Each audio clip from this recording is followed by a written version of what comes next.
En tant qu'autorité organisatrice de la distribution de l'électricité, le territoire d'énergie Orne, ou TE61, est le propriétaire des réseaux électriques basse et moyenne tension du département. Il accompagne les collectivités dans leurs projets d'enfouissement des réseaux, finance et assure la maîtrise d'ouvrage de ces travaux.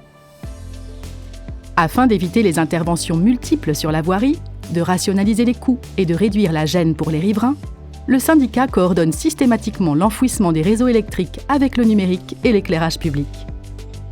Ma collectivité souhaite réaliser des travaux d'enfouissement des réseaux seuls ou dans le cadre d'un aménagement. Quelles sont les étapes à suivre ?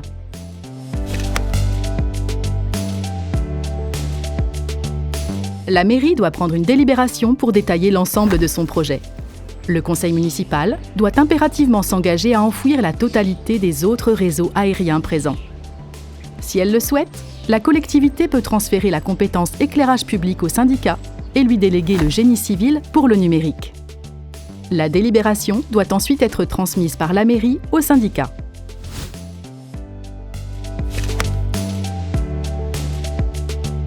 Une fois la demande reçue et enregistrée, les élus TE61 et le chargé d'affaires du secteur concerné prennent rendez-vous avec la mairie pour se rendre sur place. Cette première visite permet de visualiser concrètement l'emprise du chantier et de déterminer les besoins. Le TE61 réalise alors un avant-projet incluant un chiffrage estimatif avec le reste à charge financier pour la collectivité. Ce document est transmis à la mairie pour validation. En parallèle, la collectivité doit demander au gestionnaire de réseau numérique le devis concernant le câblage de la fibre. La mairie présente ce document au conseil municipal pour confirmer son choix et valider le coût financier du projet. La délibération est ensuite envoyée au syndicat.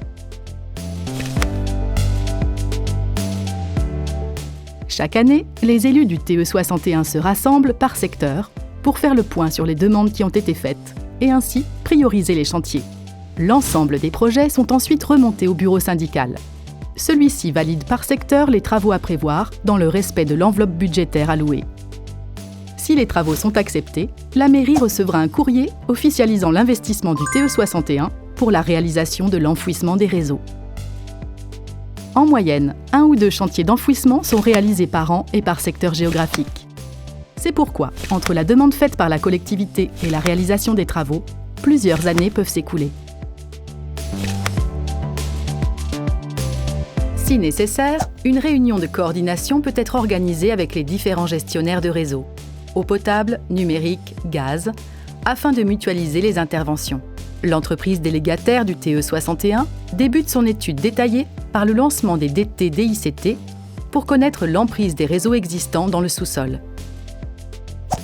Les gestionnaires de réseau et le TE61 échangent sur les solutions techniques à mettre en œuvre. Les futurs réseaux enterrés sont alors matérialisés sur un fond de plan unique, PCRS, extrêmement précis, répondant aux normes en vigueur. Chaque riverain concerné par les travaux est informé. Une demande d'autorisation pour intervenir dans leur propriété est faite lorsque cela est nécessaire.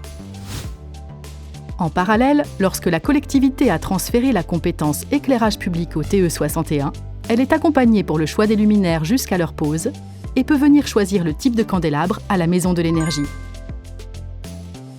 Une fois toutes ces conditions réunies, un permis de construire est déposé.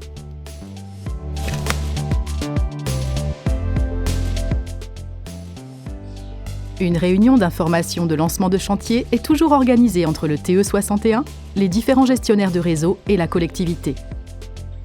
Cette dernière est indispensable pour aborder les sujets liés aux contraintes de ce type de travaux.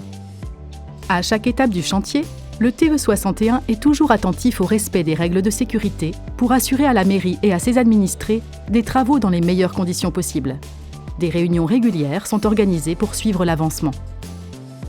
Une fois les travaux achevés, la mise en service peut être réalisée. L'électricité est alors basculée de l'ancien réseau aérien vers le nouveau réseau souterrain. Les câbles électriques sont retirés. Orange doit intervenir pour retirer les câbles de télécommunication. C'est seulement après cette étape que les poteaux pourront être définitivement supprimés.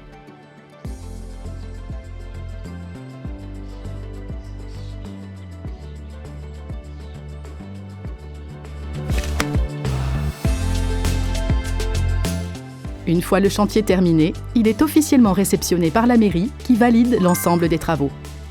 La collectivité s'engage ensuite à organiser une inauguration plus officielle, en accord avec le service communication du TE61, afin de valider l'opération.